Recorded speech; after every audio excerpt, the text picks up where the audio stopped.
Assalamualaikum warahmatullahi wabarakatuh, dan salam sejahtera untuk kita semua. Untuk menggerakkan suatu benda pada kecepatan tertentu, kita harus menerapkan sejumlah daya atau power pada benda tersebut. Daya atau power yang harus kita kerahkan adalah untuk mengatasi gaya resistif benda tersebut pada kecepatan yang tetap.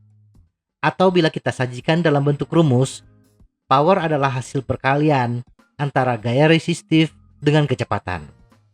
Bersepeda di jalan datar, gradien 0, hanya ada dua gaya resistif yang harus kita atasi, yaitu rolling resistance dan aerodynamic drag.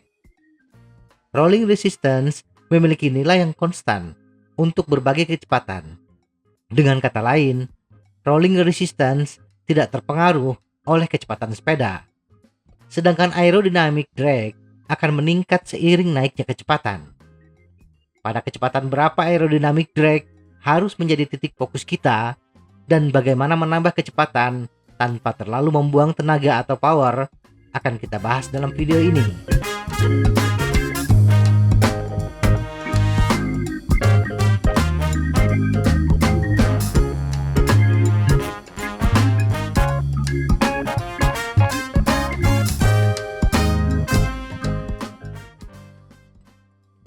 Kecepatan dan aerodynamic drag. Karena rolling resistance memiliki nilai yang tetap untuk semua kecepatan, maka yang harus kita perhatikan adalah pada kecepatan berapa aerodynamic drag mendominasi gaya resistif pesepeda. Titik imbang antara rolling resistance dan aerodynamic drag adalah bila kedua gaya resistif tersebut memiliki nilai yang sama. Bila kita asumsikan koefisien gesek ban 0,005 dan CDA atau luas depan dikali koefisien drag 0,321 meter persegi, maka kecepatan sepeda pada titik imbang gaya resistif adalah 0,49944 dikalikan akar berat total. Misalnya pesepeda dengan berat total, berat pesepeda, sepeda dan perbekalan 70 kg, maka titik imbang kecepatan adalah 0,49944 dikalikan akar 70 sama dengan 4,18 meter per detik atau setara dengan 15,04 km per jam.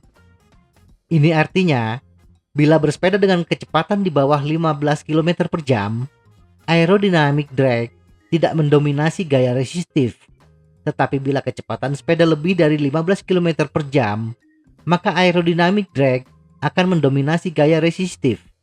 Jadi, untuk pesepeda rekreasi yang biasanya posisi duduk lebih tegak, agar tidak terlalu memporsir tenaga, kayulah sepeda di bawah 15 km per jam. Sedangkan bagi pesepeda yang menginginkan kecepatan, maka faktor aerodynamic drag harus menjadi perhatian serius. Semakin besar rolling resistance, berat total atau koefisien rolling resistance ban, semakin tinggi kecepatan pada titik imbang. Mengurangi besaran rolling resistance, misalnya dengan menurunkan berat total, mengganti ban dengan koefisien rolling resistance ban yang kecil, atau menaikkan tekanan ban, akan menurunkan kecepatan pada titik imbang, yang akhirnya pesepeda harus berkonsentrasi pada aspek aerodinamis drag. Dan semakin besar kecepatan, semakin besar pula aerodynamic drag. Kecepatan dan power. Meningkatkan power akan meningkatkan kecepatan sepeda. Tetapi efisienkah bila hanya meningkatkan power? Ketika kecepatan sudah di atas titik imbang, pada contoh kita titik imbang adalah 15 km per jam, dan bila di posisi kecepatan 16 km per jam, kemudian kita menaikkan kecepatan 10 km per jam menjadi 26 km per jam dengan rolling resistance dan CDA yang sama, kita membutuhkan power 204%.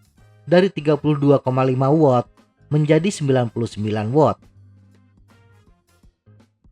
Posisi aerodinamis. Meningkatkan kecepatan dalam hal ini 10 km per jam tanpa mengubah posisi aerodinamis, kita harus menambah power sebesar 204%. Tetapi bila kita ingin menambah kecepatan sebesar 10 km per jam dan diimbangi dengan perubahan posisi duduk yang lebih aerodinamis, maka kita akan menghemat tenaga yang harus dikeluarkan. Bila pada posisi contoh tadi, CDE 0,321, power yang dibutuhkan 204%, maka pada posisi top tube 4 yang memiliki CDE 0,201, kita hanya membutuhkan kenaikan power sebesar 173%, hemat 31%. Jadi, meningkatkan output daya membuat Anda lebih cepat hingga titik tertentu, tetapi meningkatkan aerodinamis selalu membuat Anda lebih cepat. Bagaimana caranya bisa lebih aero? Sepeda Anda bertanggung jawab sekitar 30% dari gaya aerodinamika, sedangkan pesepeda bertanggung jawab 70% sisanya.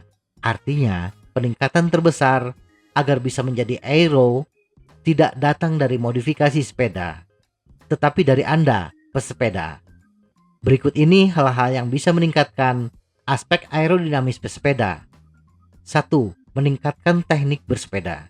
2. Posisi bersepeda dengan mengurangi penampang depan turut berperan mengurangi hambatan udara sebesar 30%. 3. Mengenakan pakaian aero, pakaian yang ketat, bahan pakaian, dan sepeda yang pas mempengaruhi koefisien drag. 4. Melakukan drafting akan mengurangi gaya resistif aerodynamic drag hampir sebesar 30%. Semoga informasi ini bermanfaat. Tetap sehat, salam goes.